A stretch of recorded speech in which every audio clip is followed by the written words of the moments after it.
In the Delaware Valley, Sneak Previews is made possible by a grant from the Provident National Bank.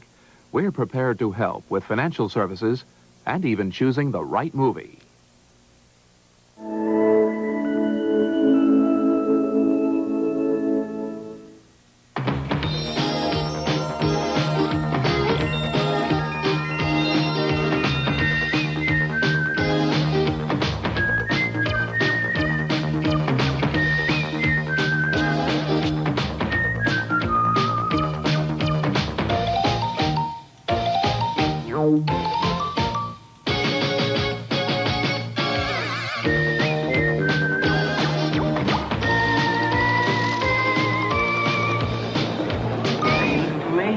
You better come with us.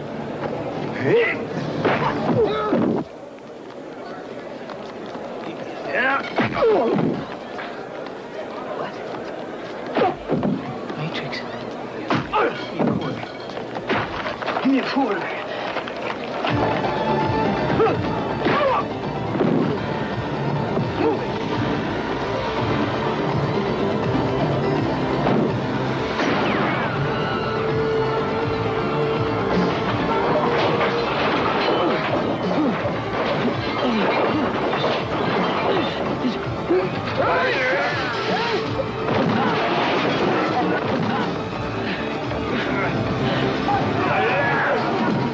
That playful pulverizer is none other than Arnold Schwarzenegger, who in his new film Commando is out to make Rambo look like a mild-mannered wimp by comparison. It's just one of 5 big new releases that we'll be reviewing on this week's Sneak Previews. I'm Michael Medved. And I'm Jeffrey Lyons. And in addition to Commando, we'll review Martin Scorsese's latest After Hours, a black comedy about a loony night on the town in Manhattan. And Joshua Then and Now, a narrative drama about a young Canadian writer trying to hold his family and his life together. And The Doctor and the Devils, a true story about an anatomy professor doing research on freshly killed bodies. And finally, Jagged Edge. That's a courtroom drama with Glenn Close as a lawyer defending Jeff Bridges accused of murder. So this week, Michael, it's 5 films. Let's get to it. Thank you, Jeffrey. After Hours is the latest offering from acclaimed director Martin Scorsese. Now, he's best known for brooding, violent epics like Taxi Driver and Raging Bull. So when he turns his hand to comedy, as he does here, you could hardly expect belly laughs or escapism, and what you get instead is a weird and wired tale about one nightmarish night in the life of a lonely computer nerd played by young actor Griffin Dunne. His troubles begin when he travels to the bohemian Soho neighborhood of Lower Manhattan after midnight for a date with an alluring stranger who's played by Rosanna Arquette of Desperately Seeking Susan. In this film, she takes him to an all-night neighborhood diner and is desperately seeking to tell her new friend all sorts of quirky details about her personal life. Look, I stayed with my husband for 3 days. I was very young when I got married. My husband was a movie freak. Actually, he was particularly obsessed with one movie, The Wizard of Oz. He talked about it constantly. I thought it was cute at first. On our wedding night, I was a virgin. When we made love, you've seen the film, haven't you? The Wizard of Oz? Yeah, I've seen it. Well, when we made love, you just scream out, "Surrender, Dorothy." That's all. Just surrender, Dorothy. Wow. Oh, instead of moaning or saying, "Oh, God," or something normal like that. I mean, it was pretty creepy. And I told him I thought so, but he just couldn't stop. He just couldn't stop. He just couldn't stop.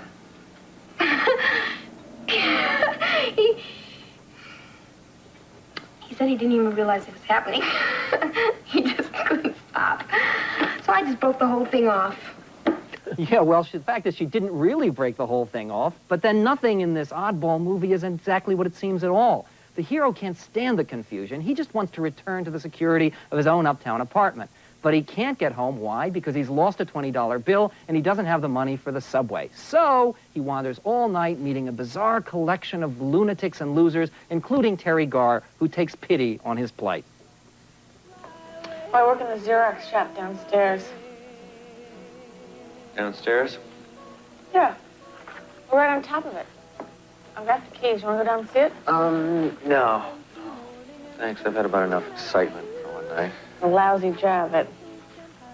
I I can get free copies whenever I want to. Gee whiz. Hey, what is that? Gee whiz. I mean, are you humoring me? What is it with people today? You can't say anything without getting some kind of a smart answer. You just have to be so damn careful about everything you say. You think I don't notice? I know what's going on. I overhear the customers at the Xerox shop when they're making fun of me. I didn't mean anything by that. I mean, it was raining outside, and I invited you to come into my home. I didn't have to do that, now did I? Now, first of all, you're not stupid. Look, I had trouble figuring out the tax on checks. So what? I mean, 8% is a... So I make a few mistakes. So sell me! Call your lawyers! Okay, come on. I'm sorry. I didn't mean it.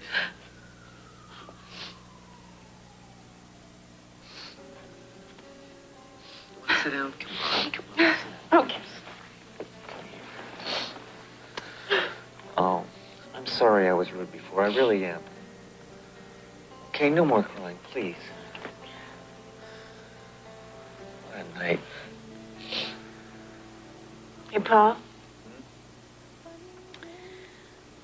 Do you like my hairdo?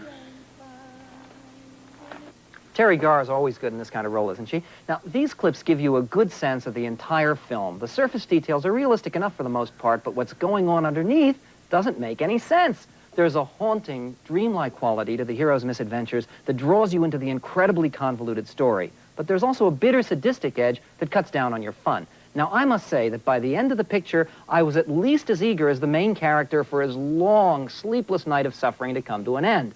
Nevertheless, After Hours has an energy and an originality that compels respect. The one thing that can be said for certain about this stylish experiment is that it's never boring, and we've never seen anything quite like it. Original is the key word here, Michael. It's a first-time 27-year-old screenwriter, and it's wonderful. Remember in that clip that we showed, Griffin Dunn's expression at one point is like that when he sees the insanity of Terry Garr. That's the mood that's created throughout this movie. If you're going to do a black comedy and have it work, you have to sustain the mood. At every corner you turn in that neighborhood, and in this movie, I know that neighborhood, you see something insane and something different, and that's what Scorsese does so wonderfully here. He maintains the mood of insanity. And speaking about insane and different things, you even come across Cheech and Chong playing a couple of burglars, and they're very amusing with their commentary about it. And Griffin Dunn, the same fellow who's the hero, also produced the film, so it's a big credit, big career step forward for him. It's been compared by some people to Alice in Wonderland. In a way it is, because at every twist and turn, he finds something new and bizarre, and it's always interesting, at least to me. And it's also a bit like The Wizard of Oz. I think the reference in the clip that we saw has some point to it, because he's following a yellow brick road, trying desperately to get back to his own home, the Emerald City. He never can quite make it, and all these bizarre things occur to him along the way. So 2 yes votes for Martin Scorsese's After Hours. On to our next movie now. It's called Joshua Then and Now, and it's about a young, popular Jewish-Canadian author trying to solve the problems in his life. His wife has abandoned him, for one thing, and he's being accused in the tabloids of being a homosexual. Most of the movie, taken from a novel by Mordecai Rickler, is spent in long flashbacks. And in this one, the young Joshua gets a lesson in biblical history from his father, a petty crook nicely played by Alan Arkin. Okay, what we got here? Okay, listen to this. Quote, "And God spoke all these words, saying, I am the Lord thy God, which have brought thee out of the land of Egypt, out of the house of bondage." Unquote. See, if you read the whole book, you will see that they were in Egypt for like generations. And this was the olden times. And they weren't yet into the needle trade or scrap or bootlegging or price fighting. They were mainly into construction. Bricks. There were slaves in bondage. You got that? Right. Okay.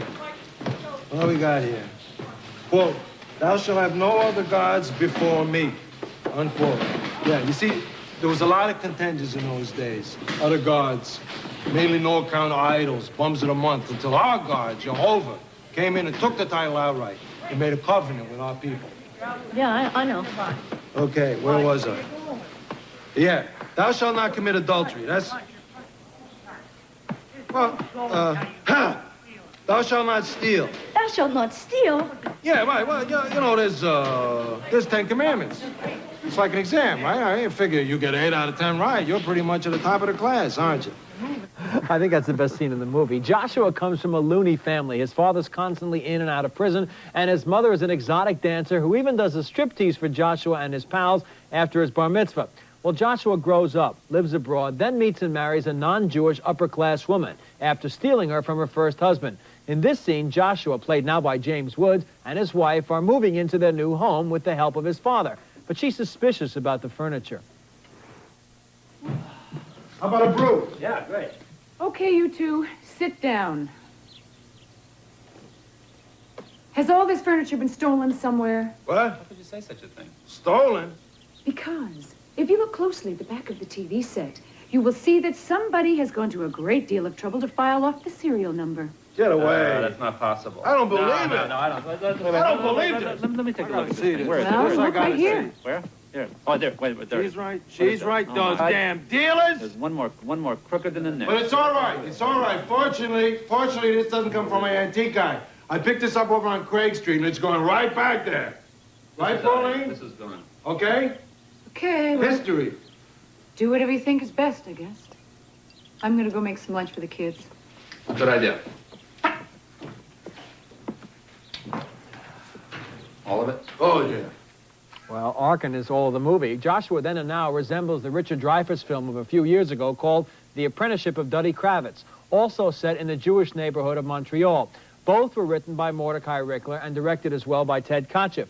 But unlike that earlier film, Joshua Then and Now is a charmless jumble of mostly uninteresting characters and unbelievable plot lines.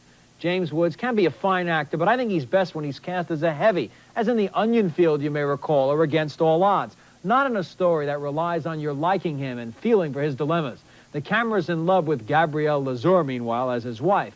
But her apparently dubbed lines are a needless distraction, along with her zombie-like expressions. Only Alan Arkin is convincing as usual as the colorful father.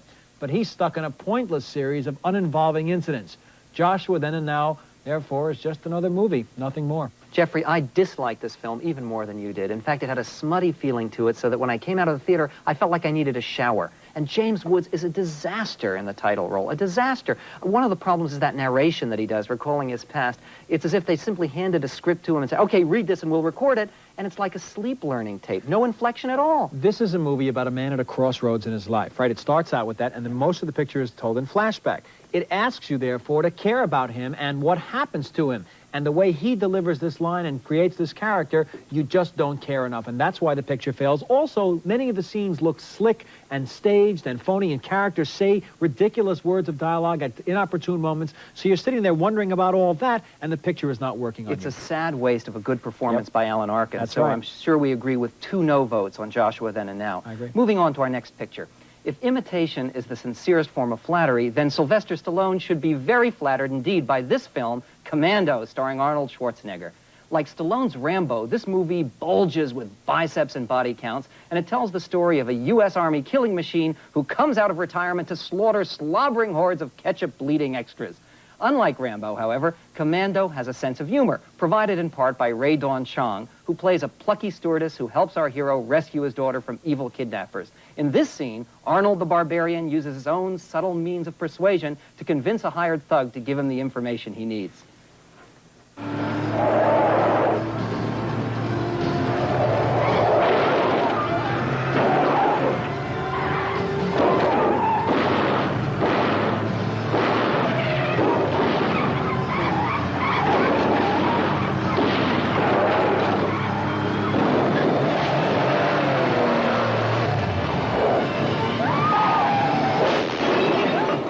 You're right. I think I'm dead. You're right.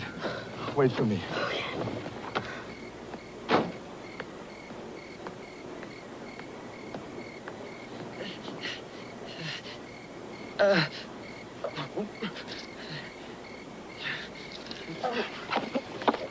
Sally. Kiss my... I can't hear you. I'll say it a little louder than get... Listen, loyalty is very touching, but it is not the most important thing in your life right now. But what is important is gravity. I have to remind you, Sally, this is my weak arm. You can't kill me, Matrix. Oh. Remember, Sally, when I promised to kill you last? That's right, Matrix. You did. I lied.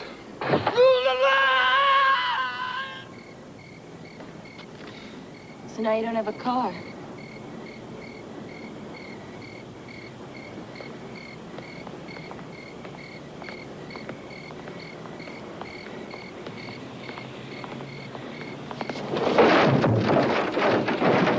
Now I do.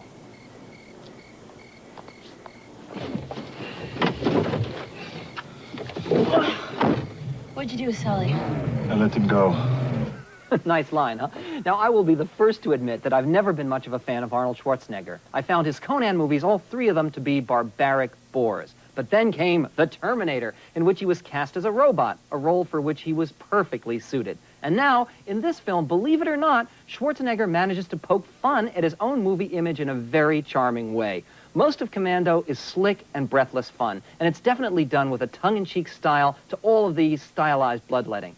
Personally, I can't urge you to go pay money to see this movie unless you like great gobs of macho violence and some ingenious action sequences, in which case Commando is going to be just your ticket to an evening's sweaty and muscular entertainment. At least in The Terminator, there was the twist to keep you interested that he was indeed a robot. Here, as long as the tongue stayed in the cheek of the movie and it didn't take itself seriously, it was funny and, yes, entertaining and enjoyable. But then the violence got out of hand. There was no twist to the end of the story, and there was nothing to do but keep mowing down soldiers, and that's when the picture lost it for me I totally. agree with you that last scene where he kills off 100, you can count them if you can stay awake, extras with his machine gun is a little bit boring, but at least it gives you a nice snooze before the final confrontation. And when he jumps out of the airplane, that kind of action sequence I thought made the film worthwhile. Some nice stunts, but much too violent, Michael. Well, our next movie is The Doctor and the Devils, a true story based on a screenplay by the great writer and poet Dylan Thomas. The setting is England in the early 19th century, and a young, respected doctor, a professor of anatomy, has hired two grave robbers named Fallon and Broom, who deliver him fresh cadavers for his research. Now, he thinks the ends, that is, the advancement of the science of anatomy, justify the means. Sounds like a fun movie, right? In this scene, the doctor's concerned young assistant has learned that as the bodies the doctor keeps getting get fresher and fresher, the doctor's running dangerously close to being an accessory to murder.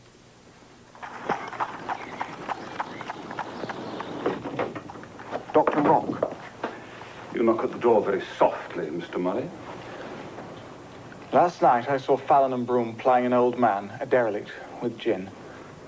Now that same man has been delivered to this academy by Fallon and Broom. He is dead. Well, the way they swilled that gut froth, I'm not surprised. It isn't the gin, sir. It's Fallon and Broom. They've delivered nearly a dozen bodies, and each time it's the same story. Young or old, they're never diseased. There are never any signs of violence on the bodies. What are you driving at? I think we're being supplied with the victims of murder.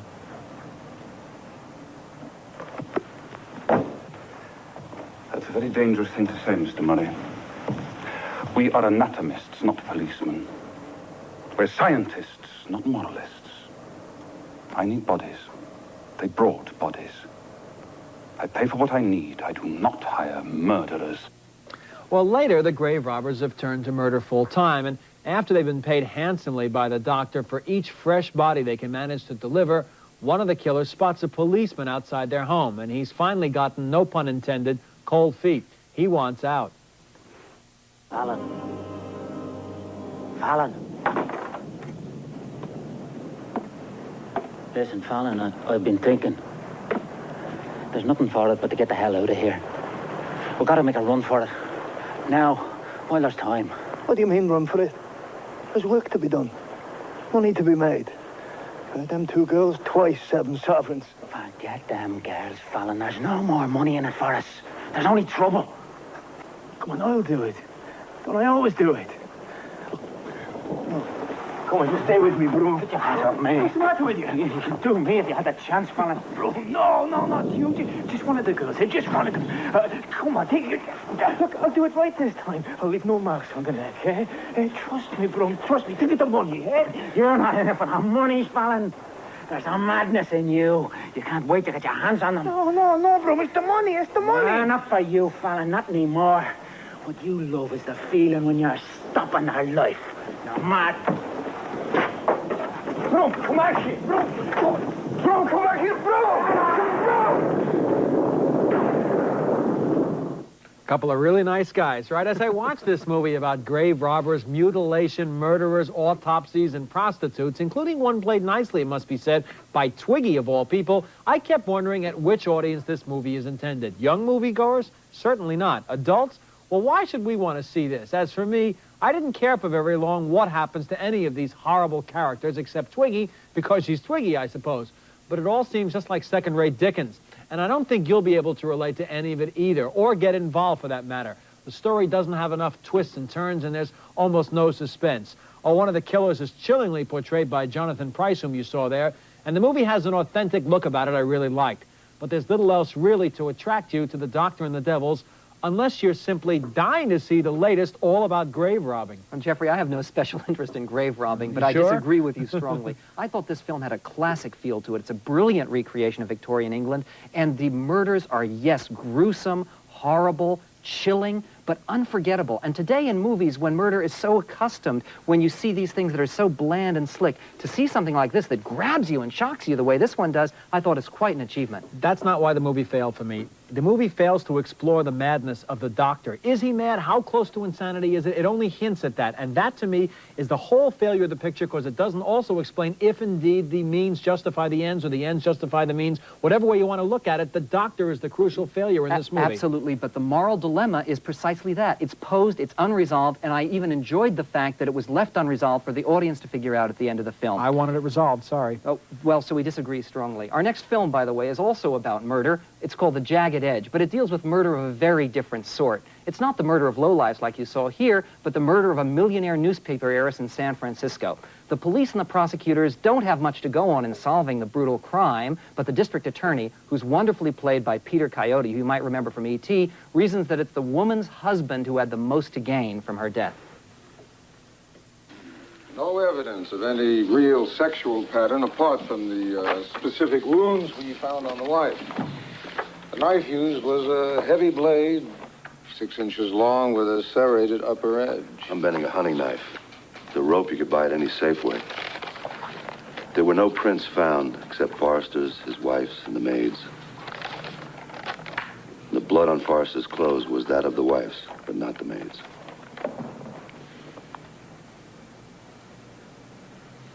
What about his head wound? No concussion, some bleeding, blunt object. Come on, Al. You know what I'm asking you. Possibly. Self-inflicted. Got it. Everything was in her name. The corporate stuff, the personal stuff, everything. I mean, she owned the guy. He was an employee, and you know what? He gets it all. Jack Forster is the direct beneficiary of all of Paige Forster's corporate and personal assets. You really think he could have done that to his own wife? What the hell is that, Al? You murder your wife to take all the money? That is the oldest crime in the world. Only you're real smart. You want people to say, you think he could have done that to his own wife? If I was going to kill my wife, that's the way I'd do it. Now, the grieving husband they're talking about, who's played by Jeff Bridges, soon finds himself charged with murder. So he hires Glenn Close as a slick former prosecutor to defend him. Before the end of the movie, they develop an unusually intimate attorney-client relationship, but at first, Ms. Close is strictly business. Okay. I want Sam to have access to all your personal and corporate correspondence, your financial records, your wife's records, everything, absolute access. You got it. We've got almost 4 months till the trial. I don't want you out in public. I don't want to see any pictures of you in the paper. I want you to look as though your life has been shattered. My life has been shattered. Andrew, I don't want any visible support from the firm unless I ask for it. I want to sit at that table alone, not with a team of high-priced lawyers. The jury will like that. I like her. He sure does, a little bit more than he should, in fact. The big question in this movie is whether Bridges is actually the innocent victim of an ambitious, headline-grabbing DA or a cold-blooded criminal mastermind who manipulates everyone around him. The plot keeps you guessing right up to the final moments of the film. Now, sure, there are plenty of problems here. The courtroom scenes are so stilted and artificial that they'd embarrass even the old Perry Mason TV show. And Glenn Close is so self-conscious that she's a major disappointment. Nevertheless, a subtle and very convincing job by Jeff Bridges, a strong supporting cast, combined with a tightly plotted script to just barely save the movie. During the last half hour, the film throws up so many shocks and surprises your way that you're going to forget about all of the shortcomings of The Jagged Edge and sit there on the proverbial edge of your seat. Well, not quite, Michael. My problem is not with Jeff Bridges, who is fine, nor is it with Peter Coyote, an excellent underrated actor who steals this movie as the DA, nor is it with Glenn Close. I never have a problem watching her act. It's with the character she portrays. They have her falling in love with her client. Can't we see a professional woman just doing her job and not having something like that happen in her life? It completely ruined the movie for me and removed all possibility of credibility. Maybe so, but that would be a different movie. And Jeffrey, you know what happens. You've seen it in the headlines. It does happen that attorneys sometimes get involved with their clients. But that wasn't the point of this movie, Michael. But that was the point of the movie that they made. That happens to be this film. And as far as Jeff Bridges' performance is concerned, it's a great achievement to show all those shadings and complexity, a character who may be manipulating, may be faking, may be real. It's a wonderful performance by somebody who's getting to be a better and better actor. You want to see a good courtroom movie? Go see The Verdict. You want to see good actors wasted in a courtroom movie? Go see Jagged Edge. I agree The Verdict was a better movie. That doesn't necessarily make this one a bad one. To sum up our reactions of the 5 films we've reviewed this week, we both voted yes on After Hours, Martin Scorsese's oddball comedy, though I found it more intriguing than enjoyable, and Jeffrey loved the way it created a bizarre world of Manhattan at night. We both voted no on Joshua Then and Now, the comedy drama about the trials and tribulations of a Canadian writer. Jeffrey thought it superficial and uninvolving, while I found it smutty and dull with an outrageously bad performance by James Woods in the title role. On Arnold Schwarzenegger's latest bloodbath, Commando, we parted company. I liked its tongue-in-cheek quality and inventive action sequences, despite the bonehead plot and excessive violence. While Jeffrey initially liked it, he voted no when its violence got out of hand and the plot bogged down. On Doctor and the Devils, based on a true story about grave robbers in Victorian England, we strongly disagreed. Jeffrey was unimpressed and couldn't imagine anyone caring about these horrible people, while I found it gruesome, chilling, and unforgettable, a feast for the eyes and for the mind. And finally, we split once again on Jagged Edge, a courtroom drama starring Glenn Close and Jeff Bridges. I thought that Bridges' outstanding performance and a tight and cunning script made up for some heavy-handed direction. Jeffrey liked Glenn Close's performance, but thought the climax was full of loopholes, so he votes a mild no. Next week, we'll review 4 new movies, including Marie, a true story starring Sissy Spacek as a woman fighting corruption in the Tennessee State House, and a teenage romantic comedy called Better Off Dead. That stars John Cusack from the movie The Sure Thing. So join us for these reviews and more on the next sneak previews. And until then, don't forget to save us the aisle seats.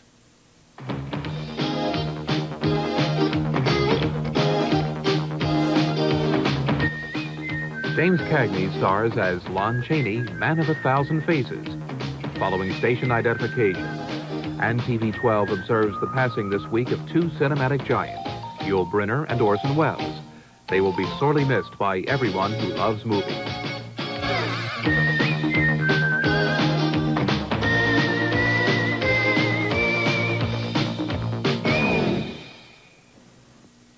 Funding for sneak previews was provided by this station and by other public television stations.